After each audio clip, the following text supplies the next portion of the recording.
ایک فیملی سے ہمیں ایک سوال موصول ہوا اور مسئلہ یہ نئی نئی شادی ہوئی ہے.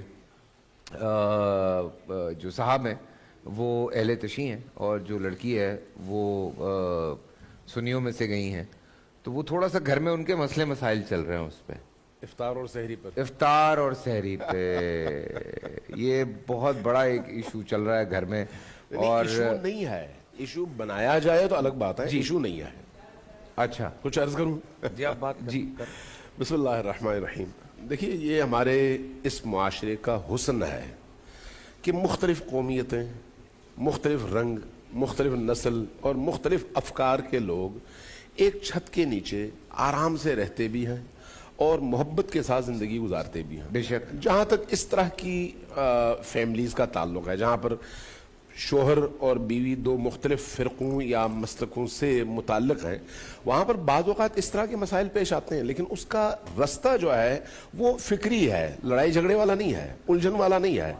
10 منٹ پہلے اور 10 منٹ بعد کوئی بڑی بات نہیں ہے, صرف اس کے ریزنز کو تلاش کرنے کی ضرورت ہے. ٹھیک ہے.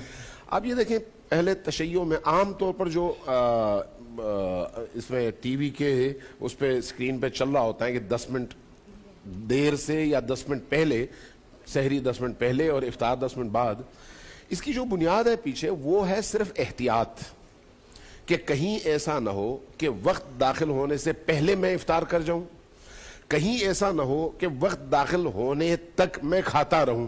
اس لیے احتیاط یہ ہے کہ آپ کچھ دیر پہلے کھانے سے ہاتھ کھینچ لیں سحری میں, اور افطار میں کچھ دیر بعد تک آپ اپنا افطار ڈیلے کر لیں تاکہ آپ کو یقین ہو جائے کہ ہاں افطار کا ٹائم ہو گیا ہے. اب یہ ایک نقطہ ہے. اب اس کا پیچھے جو فقہی مسئلہ ہے وہ میں عرض کروں کہ افطار میں ہمارے ہاں جو روایات آئی ہیں اہل البیت علیہ الصلوۃ والسلام سے بھی اور صحابہ کرام سے بھی, ان روایات میں جو ہمیں بتایا گیا ہے وہ یہ ہے کہ خود نبی کریم صلی اللہ علیہ وآلہ وسلم اذان کے بعد پہلے نماز پڑھتے تھے اور اس کے بعد آ کر پھر افطار فرمایا کرتے تھے. یعنی افطار نبی کریم کی جو سیرت ہم تک پہنچی ہے اس میں اذان کے بعد ہے, نماز کے بعد ہے, اندھیرا چھانے کے بعد ہے, تو اس پر ہم زیادہ توجہ کرتے ہیں اور اس پر عمل کرتے ہیں. اب میں اس حوالے سے دیکھ رہا تھا کہ کیا خود اہل سنت کے ہاں بھی ایسی روایات ہیں, تو وہ میں لکھ کے لایا ہوں, میں آپ کو بتاتا ہوں.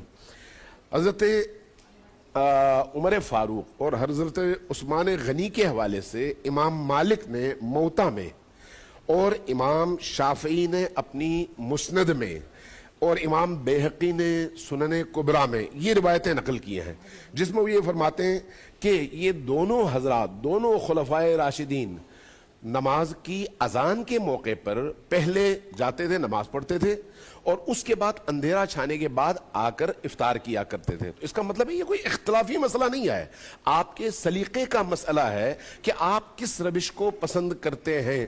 ہم جو لوگ احتیاط نہ کرنا چاہیں ان کی مرضی. بالکل. آئیے ذرا یہ